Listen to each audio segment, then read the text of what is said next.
right, let's talk about some culture. Culture played a significant part in unifying these early states and early empires. Architecture and urban planning.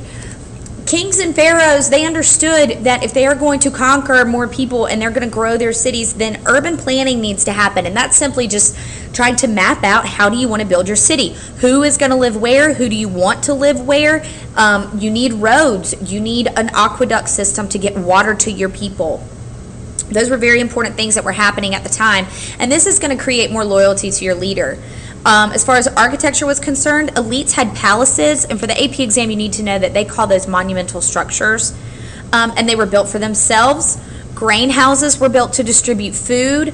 Temples and houses of worship were starting to be built, and these were decorated in different ways. Kings would commission for the arts. They would commission statues of themselves or different gods or goddesses that they thought were important. They would commission carvings on buildings and walls. This is also called bas relief. And we still have some of these visible today in some of these ancient societies. Elaborate tapestries would be woven to be hung in the palace or the monumental structure. And also they would commission paintings, either of themselves or a particular, scene from their holy book that they would want, hung either in the palace or in the temple, or et cetera, et cetera.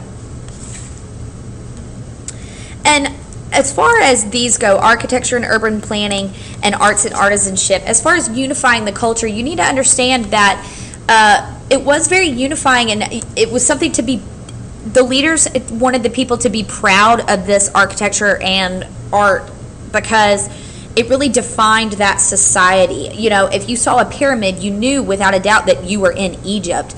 And that was something that the Egyptians could be very proud of, and it unified them. Let's talk about some writing and literature. The first literature emerged during this era of the early civilizations. Written stories explaining the world's creation and the meaning of life was the most common theme. In Mesopotamia, as far as writing goes, you had cuneiform. And this was also, Mesopotamia, Sumer. Cuneiform is mainly just a system of lines and dashes. In Egypt, of course, you had the hieroglyphics, and these were pictures and symbols that represented certain things.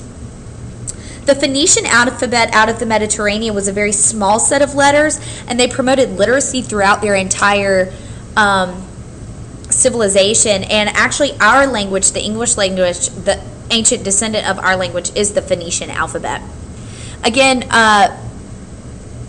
written stories explaining the world's creation and the meaning of life was the most common theme. The Epic of Gilgamesh is something that came out of Mesopotamia. This addressed questions about life and death and explored human relationships. The Rig Veda from the Indus Valley and the Book of the Dead from Egypt, both of these sought to explain religious themes such as the origin of the earth and its peoples and the destiny of the humans after this life ends. So they're starting to tackle things like the afterlife here. Most civilizations had some sort of legal code, whether we have it now as archaeological evidence or not. But the most famous legal code that you need to be familiar with is Hammurabi's Code out of Mesopotamia. And he was the first one.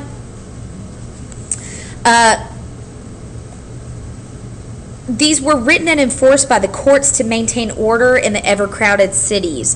But Hammurabi was the first one to actually say, okay, we need to actually have some rules that we're going to write down, and we're going to post them all over the city so people know, like, if you steal a piece of bread, then you're going to get your hand cut off. If you beat your wife, then you're going to get beaten. It was very much eye for an eye type of justice system. It did reflect the social hierarchy. If you were higher up, if you were one of the elites, you were more than likely going to get off a little bit easier, whereas you were a slave or somebody in the lower classes, if you do something that's against the legal codes, the punishment was going to be more severe. And these legal codes also served another purpose, and the biggest one was facilitating the rule of governments over people. They definitely justified their rule through these legal codes by saying stuff like, if it wasn't for our legal code, then the city would just be crazy, or you wouldn't get what you needed. I mean, there's a certain amount of power that comes from somebody having a person who feels like they've been wronged. If they have to come to their leader to get justice, and they get that justice, then they're going to feel more loyalty to that leader. And then lastly, religion. Hinduism, basically the Hinduism is that there's one overall God spirit, and we're going to talk more in detail about this, and it reveals itself in different forms.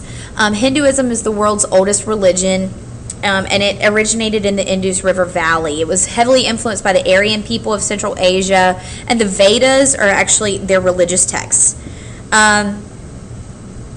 Most religions throughout the civilizations were polytheistic, meaning they had many gods, but two religions that are going to stick out in history as monotheistic were Zoroastrianism out of Central Asia and the Hebrew faith out of Southwest Asia. Hierarchies. Most of these societies, actually all of these societies, were patriarchal, with men holding powers in the governments, religions, and their families. Women attained political power through marriage or supervising their young ruling sons. And the women were very much valued for their contributions. Social pyramids emerged naturally. Elites were the rulers and the religious leaders. They're at the top of the pyramid, so to speak. Craftspeople, merchants, laborers are more in the middle of the pyramid, and of course slaves are going to be at the bottom of the pyramid. So that's it. Thanks, guys.